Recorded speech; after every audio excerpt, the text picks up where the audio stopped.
Halo anak-anak sekalian. Ya, setelah tadi kita menyaksikan video apersepsi, sekarang ayo kita lanjutkan pembelajaran kita untuk pelajaran pertama ini. Nah, sekarang kita akan belajar tentang Punarbawa sebagai upaya meningkatkan kualitas hidup. Ayo kita saksikan bersama.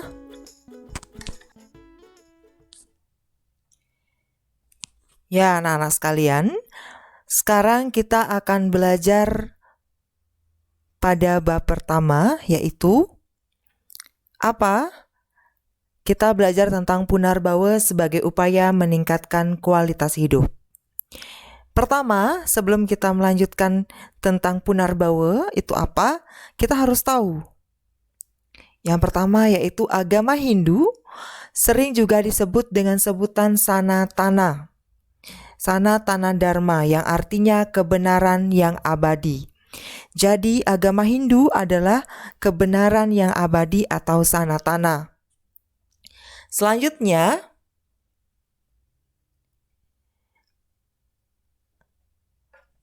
tujuan dari agama Hindu yaitu untuk mencapai Moksatam Jagadita Yaca Iti Dharma, yaitu mencapai kesejahteraan hidup dan kebahagiaan rohani, atau secara singkatnya sering kita sebut sebagai mencapai kebahagiaan hidup secara lahir dan batin.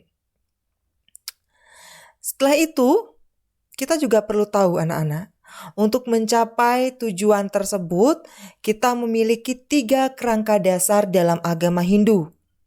Ini perlu diingat, ada 3 kerangka dasar agama Hindu. Yang pertama yaitu ada yang namanya tatwa. Tatwa adalah pengetahuan atau filsafat. Jadi agama Hindu terdiri dari 3 kerangka dasar. Yang pertama adalah pengetahuan atau filsafat. Setelah dari tatwa, kita juga tahu ada namanya susila, yaitu tata cara bertingkah laku yang baik dan benar atau secara etika yang baik, seperti itu. Selanjutnya juga ada acara. Agama Hindu didasari juga dengan adanya upacara atau ritual keagamaan. Nah, Punarbawa itu termasuk apa dia? Kenapa kita harus bahas dulu 3 kerangka dasar agama Hindu? Ya, anak-anak, perlu anak-anak ketahui, Punarbawa adalah bagian dari Pancasrada. Nah, Pancasrada ini adalah termasuk ke dalam golongan tatwa dalam 3 kerangka dasar agama Hindu. Jadi, apa hubungan Punarbawa dengan tatwa atau 3 kerangka dasar agama Hindu? Hubungannya adalah Punarbawa merupakan salah satu bentuk ajaran yang dimana termasuk golongan dari tatwa. Atau bisa juga kita sebut di mana hubungan 3 kerangka dasar agama Hindu dengan Punarbawa yaitu Punarbawa adalah bagian dari Pancasrada. Dan Pancasrada itu adalah termasuk golongan tatwa. Jadi tatwa merupakan bagian dari 3 kerangka dasar agama Hindu. Nah, diingat ya.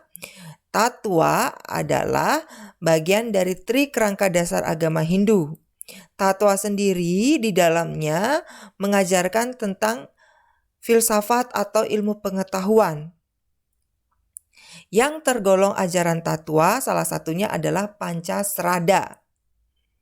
Ya, sedangkan Punarbawa adalah bagian dari Pancasrada itu. Paham? Semoga anak-anak paham ya. Pak Guru ulang lagi sekali.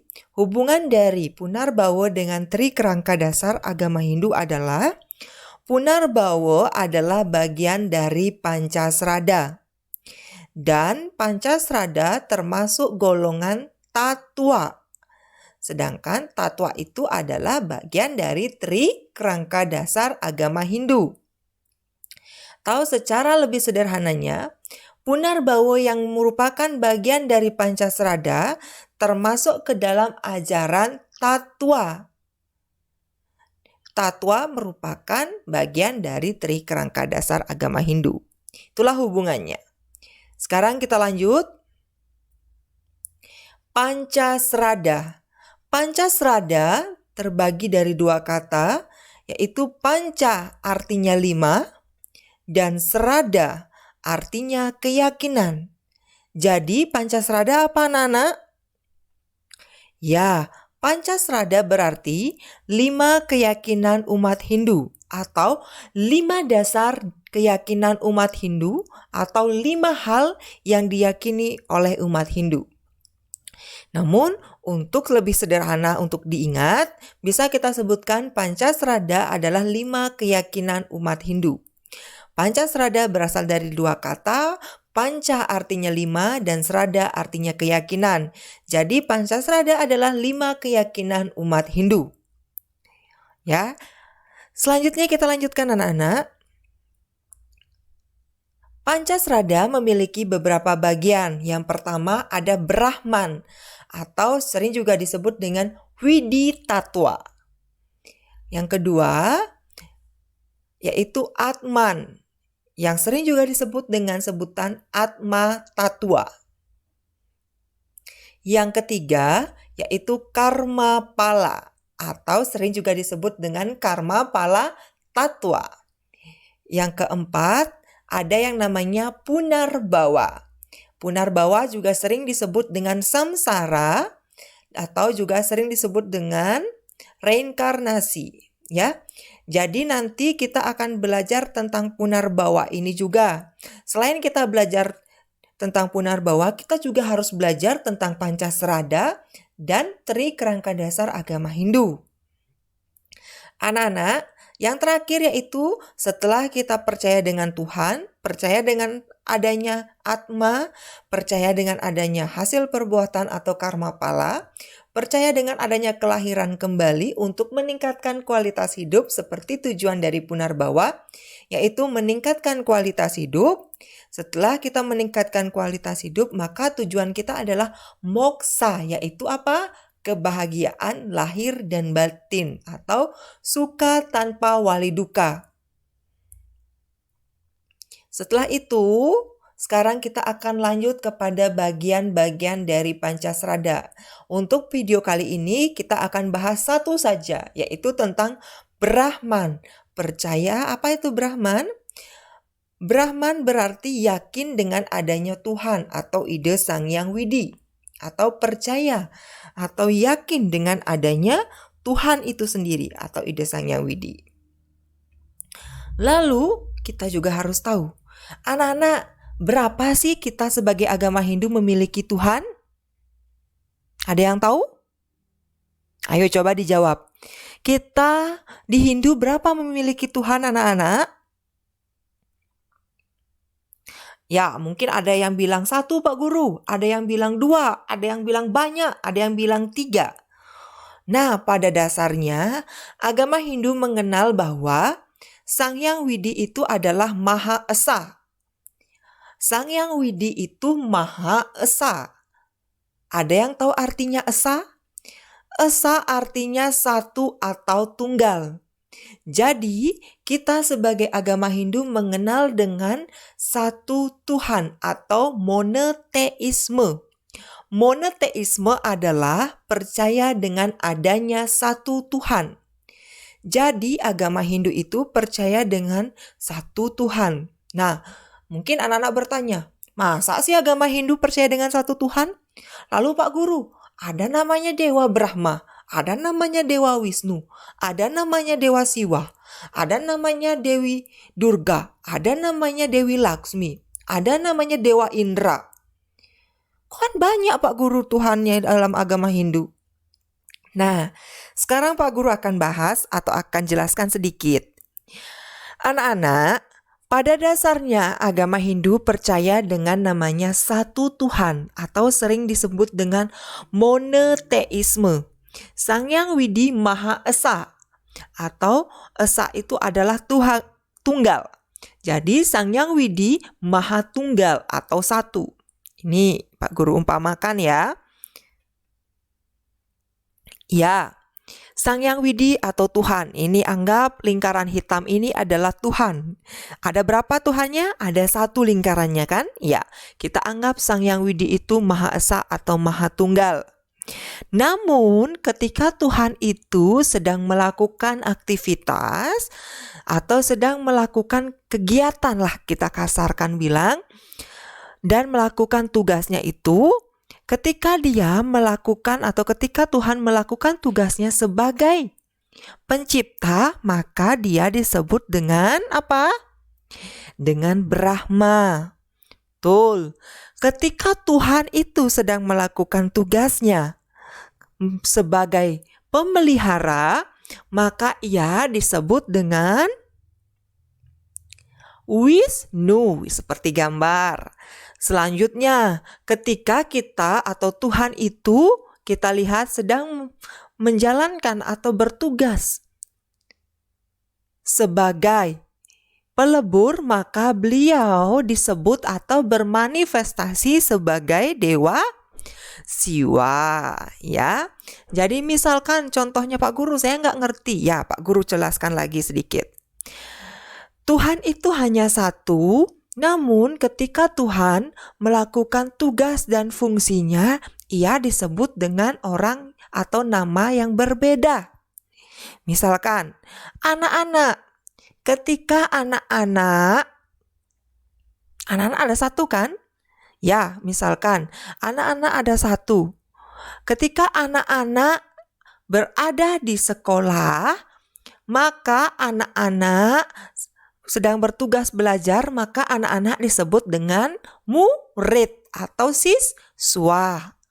Sedangkan ketika anak-anak di rumah dan anak-anak sedang berhadapan atau bertugas menjaga adik-adik atau adik-adik anak-anak, jadi anak-anak disebut dengan kakak oleh adik-adiknya. Ketika anak-anak sedang bertugas atau sedang membantu orang tuanya di rumah, berarti anak-anak disebut dengan anak. Dan ketika anak-anak keluar dari rumah dan bermain di sekitaran rumah bersama teman-teman anak-anak, jadi anak-anak disebut dengan teman-teman. Begitu. Dan begitu juga ketika anak-anak berhadapan dengan kakak, punya kakak misalkan. Ketika anak-anak sedang belajar, didampingi oleh kakak. Jadi anak-anak disebut sebagai adik. Begitu. Begitu juga Tuhan. Tuhan itu satu, anak-anak juga satu. Tetapi ketika melaksanakan tugas atau melakukan sesuatu berkegiatan, maka nama dan sebutannya berbeda. Ya kan? Ketika anak-anak di sekolah disebut dengan murid. Ketika anak-anak bersama adik disebut kakak. Ketika anak-anak bersama kakak disebut adik. Ketika anak-anak bersama orang tua, anak-anak disebut dengan anak. Begitu juga Tuhan. Ketika Tuhan itu sedang melakukan tugasnya sebagai pencipta, maka ia disebut dengan Brahma. Ketika ia sedang melakukan tugasnya sebagai melihara, maka ia disebut dengan Wisnu. Dan ketika ia melaksanakan tugasnya sebagai pelebur, ia disebut dengan Siwa. Tapi pada dasarnya Sang Yang Widi atau Tuhan itu hanya satu atau esa. Yang mana esa artinya tunggal, ya. Maka sebenarnya agama Hindu percaya dengan adanya satu Tuhan atau monoteisme. Monoteisme adalah percaya dengan adanya satu Tuhan. Jadi nanti kalau anak-anak ditanyakan oleh orang, misalkan, kamu agama Hindu ya? Iya. Kamu berapa sih punya Tuhan? Satu. Kenapa satu? Nah, anak-anak harus bisa menjelaskan seperti apa yang Pak Guru jelaskan ya. Kita dalam agama Hindu tetap percaya dengan adanya satu Tuhan. Tetapi ketika Tuhan melaksanakan tugas dan fungsinya, maka sebutannya lah yang berbeda-beda. Oke, kita lanjut lagi anak-anak. Ini untuk meyakinkan anak-anak. Ada beberapa sloka tentang keesaan Tuhan. Ya. Ya, ternyata banyak. Ada 5 sloka, tapi ada beberapa yang mungkin anak-anak sudah sering dengar. Misalkan sloka nomor 2, Eko Narayana Naditya Stikascit.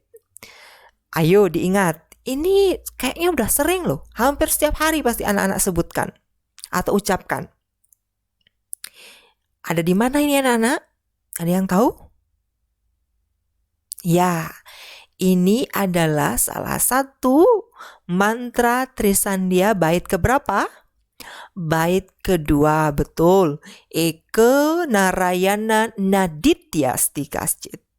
Ya, itu salah satu bentuk keagungan atau keesaan Tuhan ada pada bait Trisandia, mantram Trisandia bait kedua. Selanjutnya ternyata anak-anak lihat poin ketiga. Asing nggak dengan kata-kata itu? Atau dengan kalimat itu? Tidak ya? Ya, apa itu? Bhinneka Tunggal Ika Tanhana Dharma Mangrua. Nah, sebenarnya ini adalah salah satu bagian dari susastra Hindu, khususnya di bagian Kekawin Sutta Soma yang dijadikan apa? Dasar negara oleh dasar negara? Semboyan oleh negara kita, yaitu Indonesia. Apa? Bhinneka Tunggal Ika Tanhana Dharma Mangrua. Artinya apa? Pasti semua sudah tahu ya. Berbeda-beda tetapi tetap satu jua. Tidak ada dharma yang kedua.